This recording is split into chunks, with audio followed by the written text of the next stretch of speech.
ನೇಪಾಳ ಟಿಬೆಟ್ನಲ್ಲಿ ಮೇಘ ಸ್ಫೋಟದಿಂದಾಗಿ ಜಲಪ್ರಳಯ ಸೃಷ್ಟಿಯಾಗಿದೆ. 4.4 ತೀವ್ರತೆಯ ಭೂಕಂಪದಿಂದಾಗಿ ಭೀಕರ ಮೇಘ ಸ್ಫೋಟ ಆಗಿದೆ.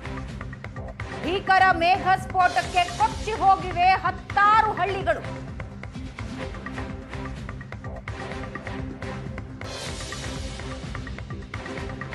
ನೇಪಾಳ ಟಿಬೆಟ್ ಗಡಿ ಪ್ರದೇಶದಲ್ಲಿ ದಿಢೀರ್ ಜಲಪ್ರಳಯ.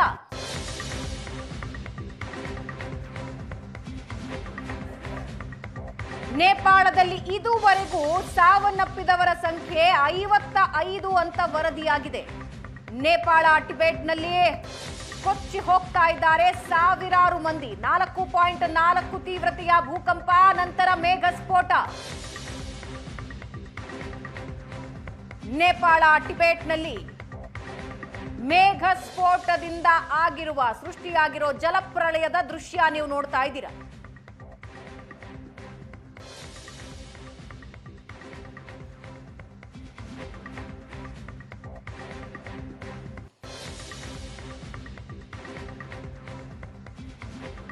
ಕ್ಷಣಾರ್ಧದಲ್ಲಿ ಕೊಚ್ಚಿ ಹೋಗಿದ್ದಾರೆ ಜನ. ಪ್ರವಾಹ ಬರ್ತಾ ಇದೆ ಅಂತ ವಾರ್ನಿಂಗ್ಗಳು ಬರ್ತಾ ಇದ್ದ ಹಾಗೆ ಜನ ಓಡೋದಕ್ಕೆ ಶುರು ಮಾಡಿದ್ರು.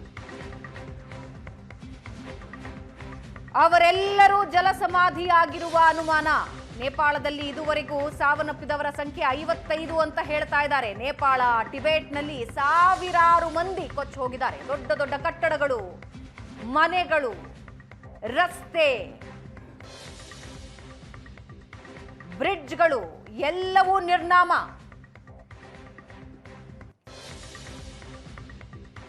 ಚೀನಾದ ಗೈರಾಂಗ್ ಬಂದರಿಗೆ ದಿಢೀರ್ ಪ್ರವಾಹದ ಎಫೆಕ್ಟ್ ನೀವು ನೋಡ್ತಾ ಇದ್ದೀರಿ. ಗೈರಾಂಗ್ ಬಂದರಿಗೆ ದಿಢೀರ್ ಪ್ರವಾಹದ ಎಫೆಕ್ಟ್. ಜನ ಓಡೋದಕ್ಕೆ ಶುರು ಮಾಡ್ತಾರೆ, ಆದ್ರೆ ಪ್ರಯೋಜನ ಆಗೋದಿಲ್ಲ. ತಮ್ಮನ್ನ ತಾವು ಉಳಿಸಿಕೊಳ್ಳೋ ಪ್ರಯತ್ನದಲ್ಲಿ ನೂರಾರು ಮಂದಿ ಓಡ್ತಾ ಇದ್ದಾರೆ. ಗೈರಾಂಗ್ ಬಂದರ್ನಲ್ಲಿ ಅವರೆಲ್ಲರೂ ನೀರಿನಲ್ಲಿ ಕೊಚ್ಚಿ ಹೋಗಿದ್ದಾರೆ. ಗ್ರಾಮಗಳೇ ಕೊಚ್ಚಿ ಹೋಗಿವೆ, ಹಳ್ಳಿಯೇ ಕೊಚ್ಚಿ ಹೋಗಿದೆ. ಗೈರಾಂಗ್ನ 2 ವಿಜುವಲ್ ನೀವು ನೋಡ್ತಾ ಇದ್ದೀರಾ ವೀಕ್ಷಕರೇ. ಜನ ಓಡ್ತಿದ್ದಾರೆ ಪ್ರಾಣ ಉಳಿಸ್ಕೊಳ್ಳೋದಕ್ಕೆ.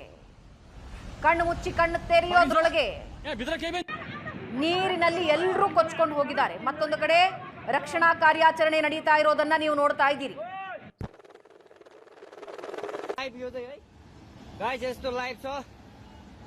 ओहो पूरा ड्याम फुटेर आयो यार. पूरा चाइनाको ड्याम फुटेर आ रहेछ.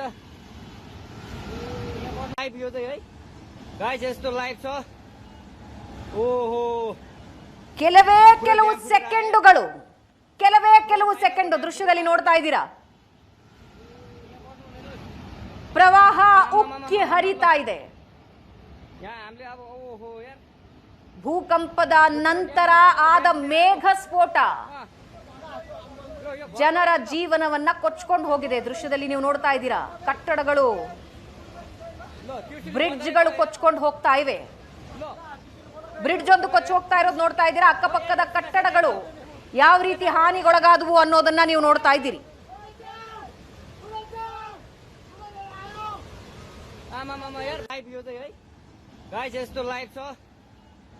ओहो पूरा ड्याम फुटेर आयो यार.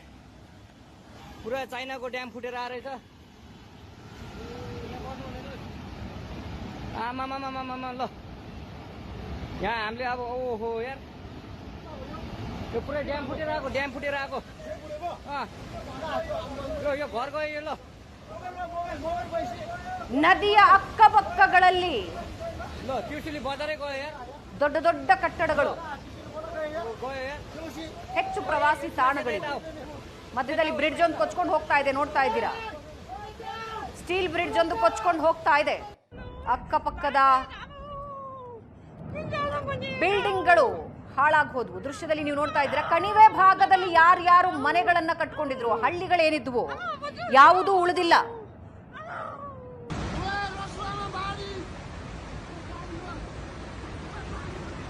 ಕಣಿವೆ ಭಾಗದ ಜಾಗದಲ್ಲಿದ್ದ ಹಳ್ಳಿಗಳೆಲ್ಲ ನಾಮಾವಶೇಷ ಆಗಿ ಹೋಗಿವೆ. ಆಪೋಷಣ ತಗೊಂಡಿದೆ. ಜನ ಪ್ರಾಣ ಭಯದಿಂದ ಓಡ್ತಾ ಇರೋದನ್ನ ಗೈರಾಂಗ್ ಬಂದರ್ನಲ್ಲಿ ನೀವು ನೋಡ್ತಾ ಇದ್ದೀರಾ. ಆದ್ರೆ ಉಳಿಸ್ಕೊಳ್ಳೋದಕ್ಕೆ ಸಾಧ್ಯ ಆಗಲೇ ಇಲ್ಲ. ನೀರಿನಲ್ಲಿ ಕೊಚ್ಚಿ ಹೋಗಿದ್ದಾರೆ. ಉಳಿದವರೆಷ್ಟು, ಪ್ರಾಣ ಕಳ್ಕೊಂಡವರೆಷ್ಟು?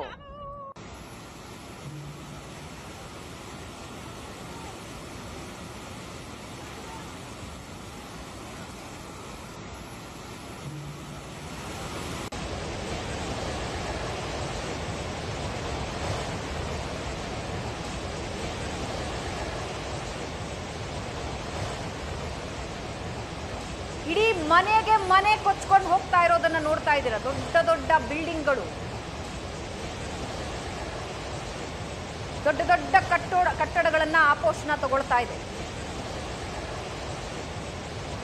ಚೀನಾದ ಗೈರಾಂಗ್ ಬಂದರಿನ ದೃಶ್ಯ ಎದೆ ನಡಗಿಸುತ್ತೆ. ಮತ್ತೊಂದು ಕಡೆ ಬ್ರಿಡ್ಜ್ ನೋಡಿ, ಸೇತುವೆ ಕೊಚ್ಕೊಂಡು ಹೋಗ್ತಾ ಇರೋದನ್ನ ನೀವು ನೋಡ್ತಾ, ಇಡೀ ಸೇತುವೆ ಕೊಚ್ಕೊಂಡು ಹೋಗಿದೆ. ಕೆಲವು ಕ್ಷಣಗಳಲ್ಲಿ, ಕೆಲವೇ ಸೆಕೆಂಡುಗಳಲ್ಲಿ ಇಡೀ ಸೇತುವೆ ಕೊಚ್ಕೊಂಡು ಹೋಗಿದ್ದನ್ನ ನೀವು ನೋಡ್ತಾ ಇದ್ದೀರಿ. ನದಿಯ ಎರಡೂ ಭಾಗನ ಸಂಪರ್ಕಿಸ್ತಾ ಇದ್ದ ಇಡೀ ಸೇತುವೆ ಕೊಚ್ಕೊಂಡು ಹೋಯ್ತು. ಕೆಲವು ಸೆಕೆಂಡುಗಳು.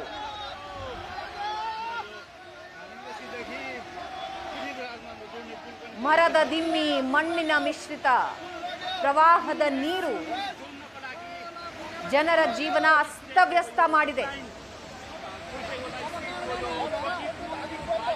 ಮೇಘ ಸ್ಫೋಟದಿಂದ ಸೃಷ್ಟಿಯಾಗಿರೋ ನರಕ ನೀವು ನೋಡ್ತಾ ಇದ್ದೀರಿ. ಎಷ್ಟು ಜನ ಇಲ್ಲಿವರೆಗೆ ನಾಪತ್ತೆಯಾಗಿದ್ದಾರೆ ಅನ್ನೋದು ಸದ್ಯಕ್ಕೆ ಗೊತ್ತಿಲ್ಲ. ಬೋಟೆಕೋಶಿ ನದಿ ಪಾತ್ರದ ಜನ ತಮ್ಮದೆಲ್ಲವನ್ನೂ ಕಳ್ಕೊಂಡಿದ್ದಾರೆ. ಕಣಿವೆಯಲ್ಲಿ ನುಗ್ಗು ಬರ್ತಾ ಇರೋ ಪ್ರವಾಹ ದೃಶ್ಯದಲ್ಲಿ ನೋಡ್ತಾ ಇದ್ದೀರಿ. ಅಲರ್ಟ್ ಕೊಡ್ತಾ ಇದ್ದಾರೆ.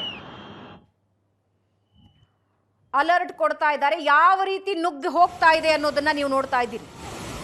ಹೈಡ್ರೋ ಪವರ್ ಪ್ರಾಜೆಕ್ಟ್ಗಳು, ರೋಡ್ಗಳು, ಹಳ್ಳಿ ಗ್ರಾಮಗಳು ಎಲ್ಲಾನು ಕೊಚ್ಕೊಂಡು ಮುಂದಕ್ಕೆ ಸಾಗಿದೆ.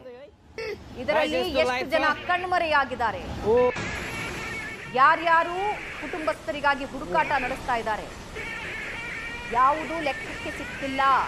ನೀರಿನ ರಭಸಕ್ಕೆ ಸೇತುವೆ, ರಸ್ತೆಗಳು, ಹಳ್ಳಿಗೆ ಹಳ್ಳಿ ಕಣ್ಮರೆಯಾಗಿ ಹೋಗಿವೆ. ನೇಪಾಳ ಚೀನಾ ಗಡಿಯಲ್ಲಿ ಯಾವ ರೀತಿ ಗ್ರಾಮ ಕೊಚ್ಕೊಂಡು ಹೋಗ್ತಾ ಇದೆ ಅನ್ನೋದನ್ನ ನೀವು ನೋಡ್ತಾ ಇದ್ದೀರಾ. ಕೆಲವು ಸೆಕೆಂಡುಗಳಲ್ಲಿ ಇಡೀ ಹಳ್ಳಿಗೆ ಹಳ್ಳಿ ಕಣ್ಮರೆಯಾಗ್ತಾ ಇದೆ. ರಸ್ತೆ, ಸೇತುವೆಗಳು, ಹೈಡ್ರೋ ಪವರ್ ಪ್ರಾಜೆಕ್ಟ್ಗಳು,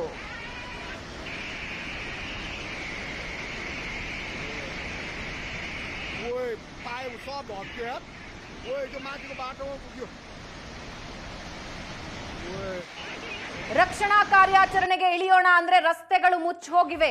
ಹೆಲಿಕಾಪ್ಟರ್ಗಳು ಅತಿ ಹೆಚ್ಚು ಗಾಳಿ ಇರೋದ್ರಿಂದ ಹೆಲಿಕಾಪ್ಟರ್ಗಳು ಆಯಾ ಜಾಗಕ್ಕೆ ತಲುಪೋದಕ್ಕಾಗ್ತಾ ಇಲ್ಲ.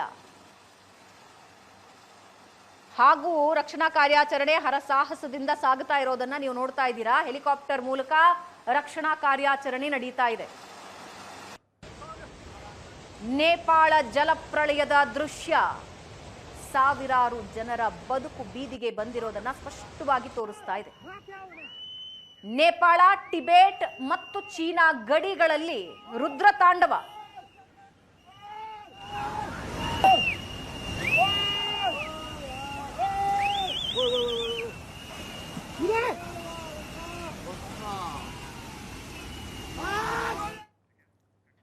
ಇನ್ನು ನೇಪಾಳ ಜಲಪ್ರಳಯದಲ್ಲಿ 133 ಮಂದಿ ಭಾರತೀಯರು ನಾಪತ್ತೆಯಾಗಿದ್ದಾರೆ ಅನ್ನೋದು ಬರ್ತಾ ಇರೋ ಮಾಹಿತಿ. ಕೈಲಾಸ ಮಾನಸ ಸರೋವರ ಯಾತ್ರೆಯಲ್ಲಿ ಇದ್ದ ಭಾರತೀಯರು ನೇಪಾಳದಲ್ಲಿ ನಾಪತ್ತೆಯಾಗಿದ್ದಾರೆ. ಭಾರತೀಯರು ಸೇರಿದಂತೆ 400 ಮಂದಿ ಕಣ್ಮರೆ. ಆ 400 ಜನರಲ್ಲಿ 133 ಜನ ಭಾರತೀಯರು, ಅದರ ಪೈಕಿ 57 ಮಂದಿ ತಮಿಳುನಾಡು ಪ್ರವಾಸಿಗರು. ಪ್ರವಾಹದ ಬಳಿಕ 113 ಭಾರತೀಯ ಪ್ರವಾಸಿಗರ ಸಂಪರ್ಕ ಸಿಗ್ತಾ ಇಲ್ಲ. ಎಲ್ಲಿದ್ದಾರೆ, ಏನಾಗಿದ್ದಾರೆ, ಇನ್ಫಾರ್ಮೇಶನ್ ಸದ್ಯಕ್ಕೆ ಗೊತ್ತಿಲ್ಲ. ನೇಪಾಳ ಪ್ರವಾಹದ ಬೆನ್ನಲ್ಲೇ ಬಿಹಾರ, ಯುಪಿಯಲ್ಲಿ ಹೈ ಅಲರ್ಟ್. ನದಿ ತೀರದ ಪ್ರದೇಶಗಳ ಜನರಿಗೆ ಜಿಲ್ಲಾಡಳಿತ ಈಗಾಗಲೇ ಎಚ್ಚರಿಕೆ ಕೊಡ್ತಾ ಇದೆ. ಸುರಕ್ಷಿತ ಸ್ಥಳಗಳಿಗೆ ಹೊರಡಿ ಅಂತ ಗಡಿ ಪ್ರದೇಶದಲ್ಲಿ ಯಾರ್ಯಾರು ಜನ ಇದ್ದಾರೆ ನದಿ ಪಾತ್ರದಲ್ಲಿ ಅವರಿಗೆ ಎಚ್ಚರಿಕೆ ಕೊಡ್ತಾ ಇದೆ. ಇನ್ನು ಮತ್ತೊಂದು ಕಡೆ ನಾಪತ್ತೆಯಾದ ಭಾರತೀಯರ ಪತ್ತೆಗೆ ಸಹಾಯವಾಣಿ ಬಿಡುಗಡೆ ಮಾಡಿದ್ದಾರೆ. ಮಾಹಿತಿಗೆ ನೇಪಾಳ ಭಾರತೀಯ ರಾಯಭಾರ ಕಚೇರಿಯಿಂದ ಸಹಾಯವಾಣಿ ಹೆಲ್ಪ್ ಲೈನ್ ಕೊಟ್ಟಿದ್ದಾರೆ. ಅಧಿಕಾರಿಗಳು ಫೋನ್ ಹಾಗೂ ವಾಟ್ಸ್ಆಪ್ ಸಂಖ್ಯೆ ಬಿಡುಗಡೆ ಮಾಡಿದ್ದು, ನಿಮ್ಮವರು ಯಾರಾದ್ರೂ ಪ್ರವಾಸಕ್ಕೆ ಅಂತ ಹೋಗಿದ್ರೆ ಈ ಹೆಲ್ಪ್ ಲೈನ್ಗಳಿಗೆ ನೀವು ಕಾಲ್ ಮಾಡಿ ಇನ್ಫಾರ್ಮೇಶನ್ ಪಡೆಯಬಹುದು. Help line number 97891316807.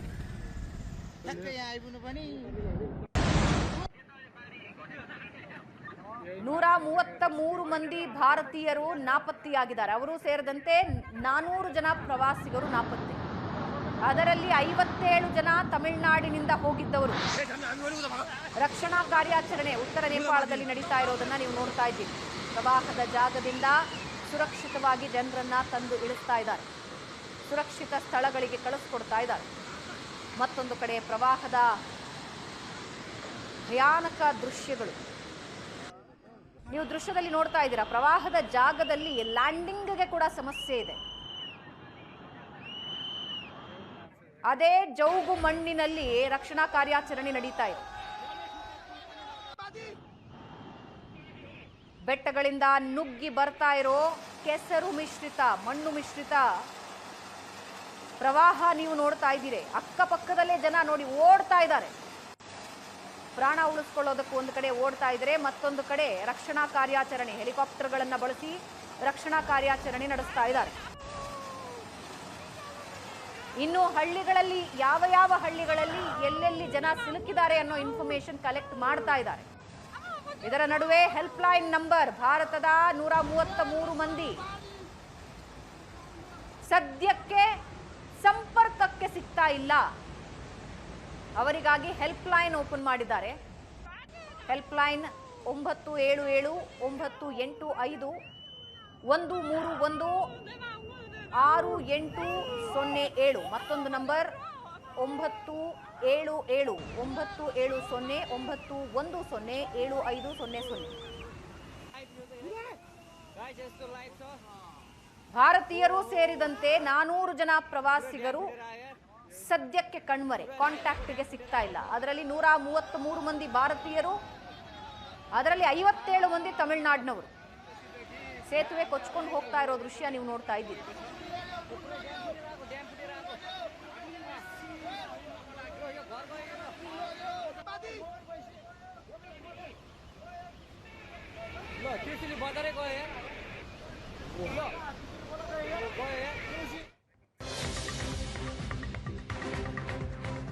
ನೇಪಾಳದಲ್ಲಿ ಜಲಪ್ರಳಯದಿಂದಾಗಿ ಭಾರೀ ಪ್ರಮಾಣದ ಹಾನಿಯಾಗಿದ್ದು, ಭೂಕಂಪ, ಮೇಘ ಸ್ಫೋಟದಿಂದ 13 ಜಲಾಶಯಗಳಿಗೆ ಹಾನಿಯಾಗಿದೆ.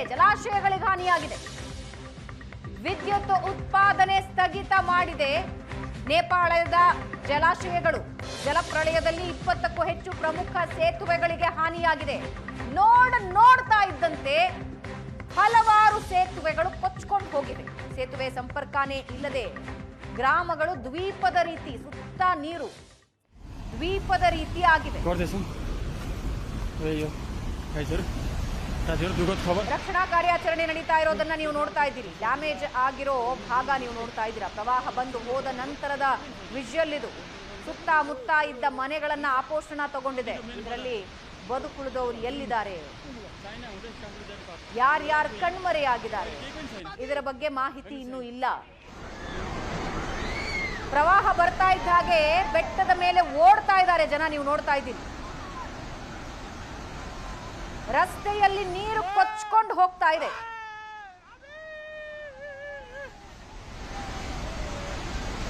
ಪ್ರವಾಹದ ರಭಸ ನೀವು ನೋಡ್ತಾ ಇದ್ದೀರಿ.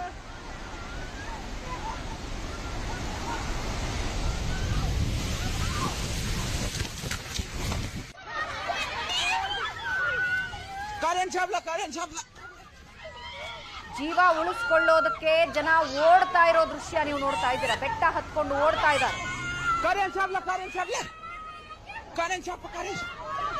ಮೊಬೈಲ್ ನಲ್ಲಿ ಸೇವ್ ಆಗಿರೋ ವಿಜುವಲ್ ಇದು, ಮೊಬೈಲ್ ನಲ್ಲಿ ರೆಕಾರ್ಡ್ ಆಗಿರೋದು.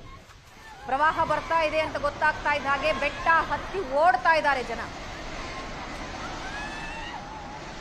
ಕಣ್ಣೆದುರಿಗೆ ಮೃತ್ಯು ದರ್ಶನ ಆಗಿದೆ ಈ ಪ್ರವಾಸಿಗರಿಗೆ. ಬೆಟ್ಟ ಹತ್ತಿದ್ರು, ಕೆಲವರು ಕೆಳಭಾಗದಲ್ಲಿ ಉಳ್ಕೊಂಡ್ರು.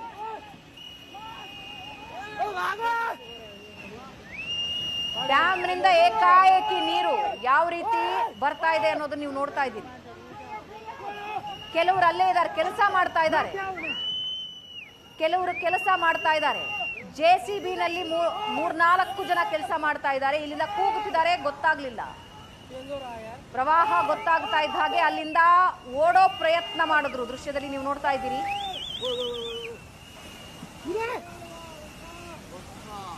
JCB ಸಮೇತ, ಹಿಟಾಚಿ ಸಮೇತ ಪ್ರವಾಹದಲ್ಲಿ ಕೊಚ್ಕೊಂಡು ಹೋಗಿದ್ದನ್ನ ನೀವು ನೋಡ್ತಾ ಇದ್ದೀರಿ. ಇಡೀ ಆ ಭಾಗ ಅಲುಗಾಡಿದೆ.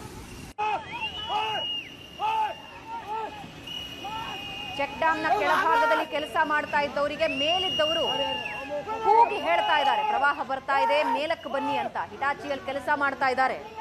ಅವರಿಗೆ ಮೊದಲಿಗೆ ಅರ್ಥ ಆಗೋದಿಲ್ಲ.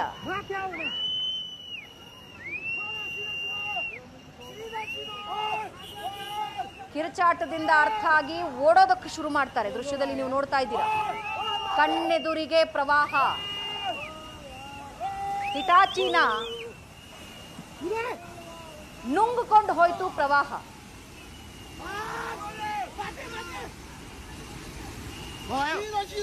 ಆ 4 ಜನರಲ್ಲಿ ಉಳಿದವರು ಎಷ್ಟು ಗೊತ್ತಿಲ್ಲ. ಇಡೀ ಆ ಭೂಭಾಗನ ಅಲುಗಾಡಿಸಿದ ದೃಶ್ಯ ನೋಡಿ.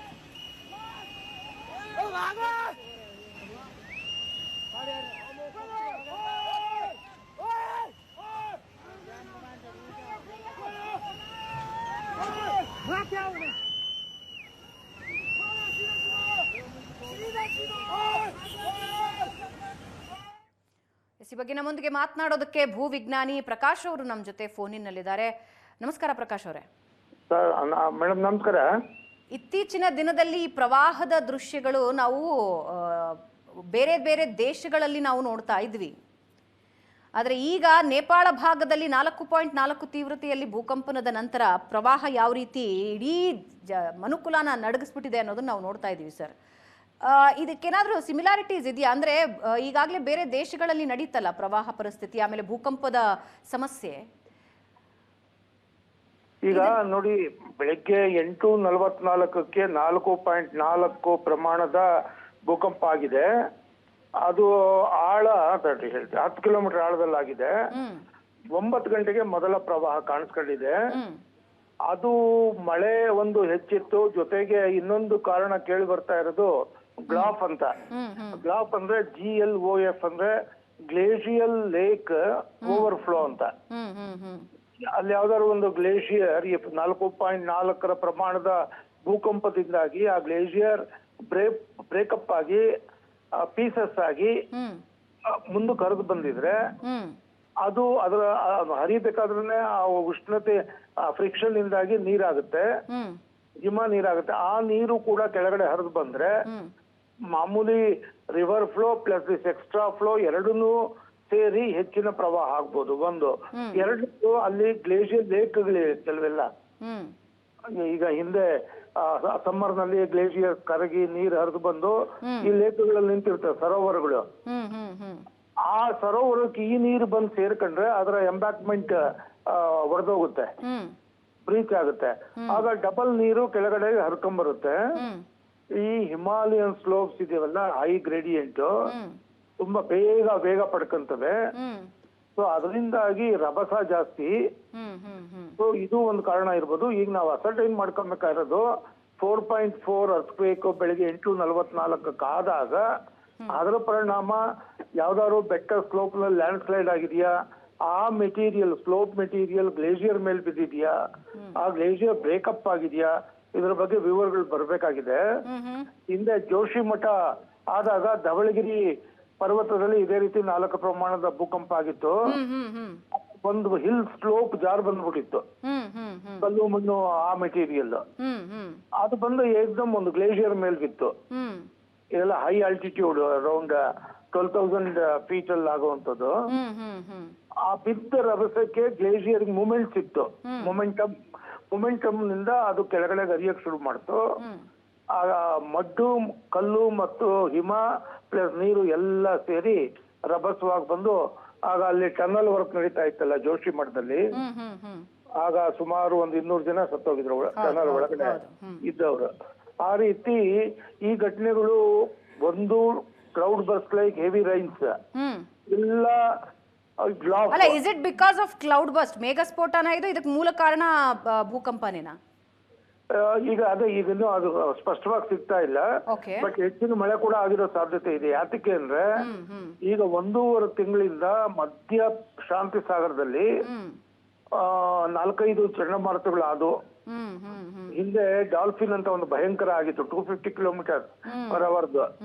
ನಂತರ ಲಾಲಾ ಅಂತ ಒಂದು ಆಯ್ತು, ಹವಾಯಿ ಮೇಲೆ ಪಾಸ್ ಆಯ್ತು. ಹವಾಯಿ ದ್ವೀಪಗಳಲ್ಲಿ ಬಹಳ ಅನಾಹುತ ಮಾಡ್ತು. ಅದು ಹಾಗೆ ಪಶ್ಚಿಮಕ್ಕೆ ಬಂದು ಫಿಲಿಪೀನ್ಸ್ ಬಂದು ಅದರ ಒಂದು ಭಾಗ ತೈವಾನ್ಗೆ, ಆಮೇಲೆ ವಿಯೆಟ್ನಾಂಗೆ, ಥೈಲ್ಯಾಂಡಿಗೆ ಬಂದಿತ್ತು. ಈಶಾನ್ಯ ಭಾರತಕ್ಕೆ ಒಂದು ಸ್ವಲ್ಪ ಬಂದಿತ್ತು.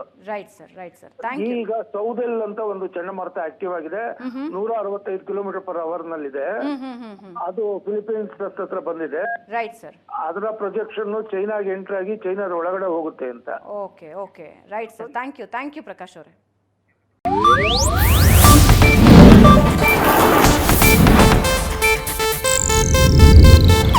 ಇದು ಏಷ್ಯಾನೆಟ್ ನ್ಯೂಸ್ ನೆಟ್ವರ್ಕ್ ಪ್ರಸ್ತುತಿ.